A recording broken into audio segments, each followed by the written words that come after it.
For those of you who watched my first video, you'll realize that the reason why we're going to clean this firearm before we even use it is because when I first purchased it, I found there's a lot of metal shavings in there.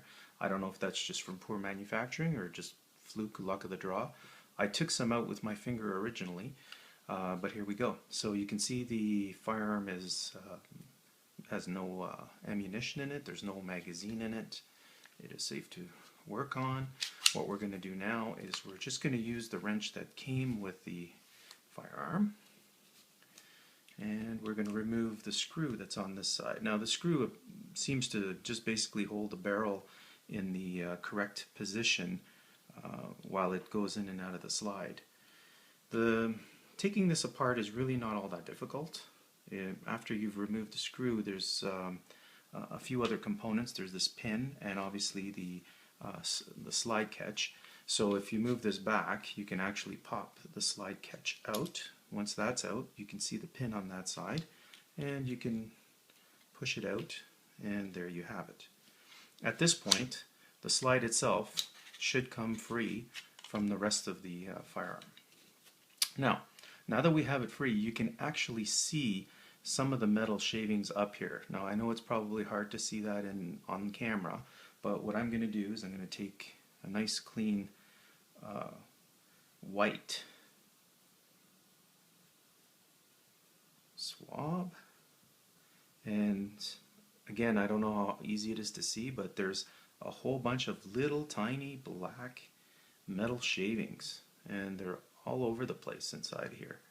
Now, one of the things I did notice, I don't know if you can see that, but the hammer has this wonderful pitting on it. I don't even know what it's from. But like I said, this hasn't seen one round yet.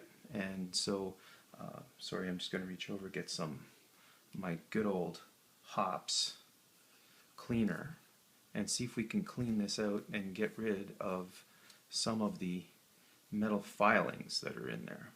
And believe me, there's quite a number of them in here. Now, having said that, we realize that the firearm itself is not an expensive firearm. If you watch my other video, you'll know that I got an exceptionally average deal, I will say, because it wasn't the cheapest that's available on the internet, but it came with some cool stuff, some freebies, and you can go watch my video to see what it came with. Now, as you can tell, it's pretty dark in there, but the metal shavings themselves seem to be mostly in this area right here. There's not a whole lot that goes inside, and I don't see any near the trigger. But at the very top, the last half inch of this lower end was just covered in these little metal filings, and they're so minute, but they're there. And I was afraid that perhaps maybe they would cause a problem later on. So let me move this to the side, and let's take a look inside here. Now, inside here, I don't see a whole lot of those metal shavings. Maybe it's because they would all probably just fall to the ground or fall to the lower end of the firearm. But typically, as I said, you could just take this off, and I'm just going to slide the barrel forward. I don't want to take it completely apart. You can see the paint job actually doesn't go all the way. I don't know if you can really see that or not, but the paint job kind of ends over here, and you can actually see that that's aluminum, and it's just painted aluminum.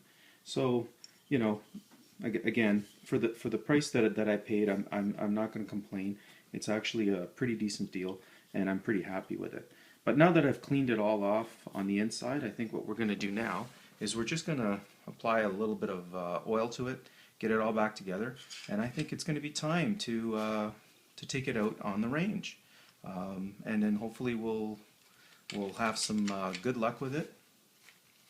I've heard good and bad things. Whether you've bought the Sig Sauer or the GSG, as the one I have here. In my case, I bought the GSG just because the Sig Sauer was about $140 more, so I didn't want to really pay for it, even though I have to admit that the $140 more was for the 1911-22 that was colored in FDE. And to be perfectly honest, it looked really tactical. So, but unfortunately, I decided I'd rather have more ammunition and a less cool looking firearm. Even though this one came with this rail, which the other one did not.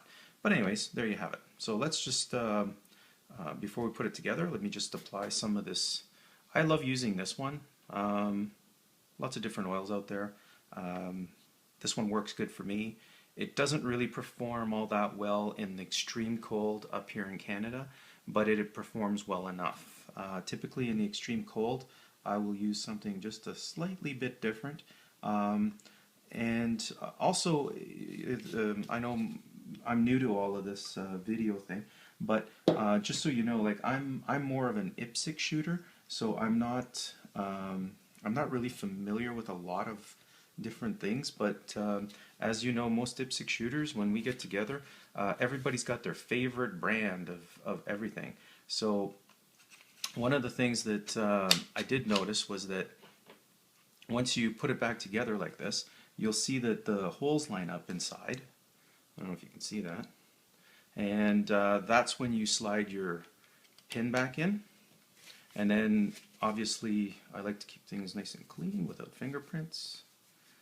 Let's get that out of the way. We can put our slide back in. Now, everybody seems to scrape the gun down here with the edge of this little clip. Just try to avoid that if you can while sliding it back in. But once you do get it back in, it generally goes in fairly easy, except for today, because of course I'm trying to demonstrate this on camera.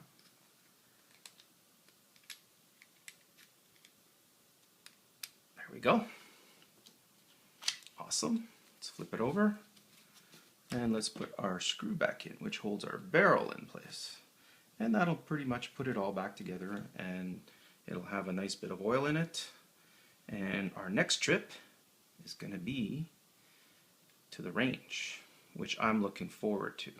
And hopefully this afternoon we'll be able to actually take it indoors. Let's check it. Seems to go back and forth nice and easy. One of the things that's beauty about this firearm is it's not too difficult to operate. It operates just basically like a 1911, except for the fact that if you don't have the magazine in it, you cannot pull the trigger. And this little catch down here runs into a catch on the bottom, which will allow us to release